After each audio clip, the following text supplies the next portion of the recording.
It just took just a step of faith to move to a country she knew no one. She went there by herself, just knowing when she got there that God was going to help her, and He's led her to where she is today.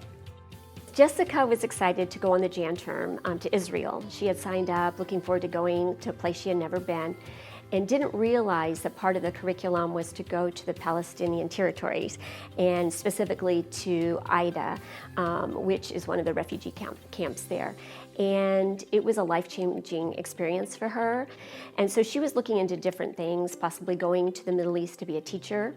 And then it became really clear that she could have more impact and influence as a lawyer. She went to Notre Dame.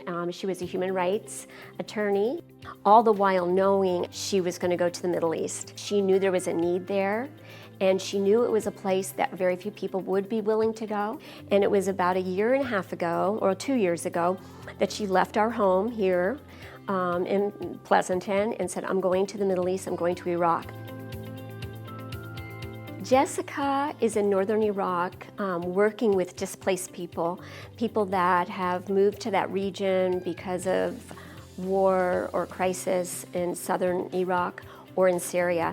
And so people that have come where they've left everything they know and they need to start their lives all over again.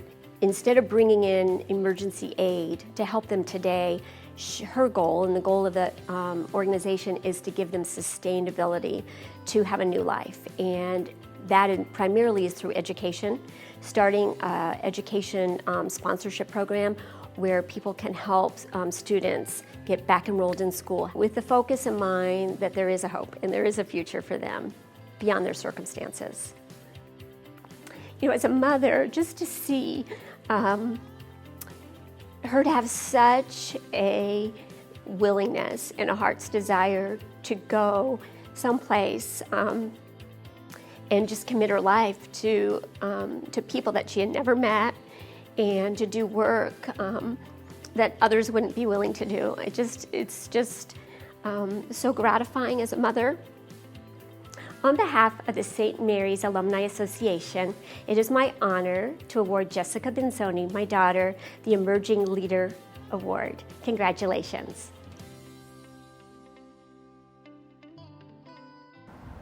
Hi everyone, I'm Jessica Binzoni, and I'd first like to take this opportunity to say thank you so much to St. Mary's for awarding me with the Emerging Leader Award for 2020.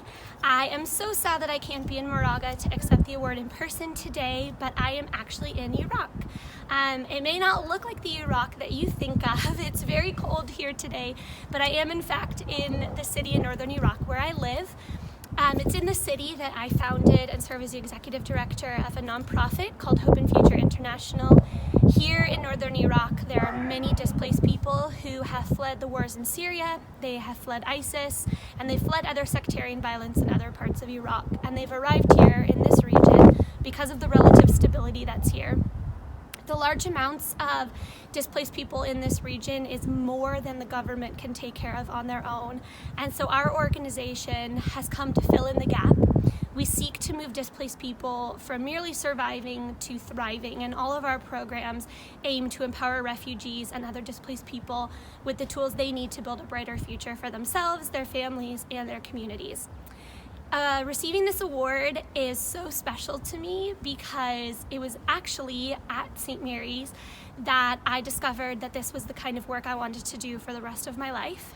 In 2009, during my third year at St. Mary's, I attended a travel abroad Jan term course that completely changed the trajectory of my life. We traveled to the Middle East and spent a considerable amount of time in refugee camps, and it was during this trip that I knew this was the cause I wanted to give my life's work to. I didn't know at the time what that would look like, but it was ultimately what led me here today. St. Mary's has been so integral, not only to my career, but in developing the person that I am today. It taught me to think critically, to question the status quo, and to fight for social justice, and for those who are often not given a voice in society. I'm so grateful for my time at St. Mary's, and I'm so honored to be receiving this award. Thank you to the entire St. Mary's community for honoring me with this, and I hope to see you all very soon.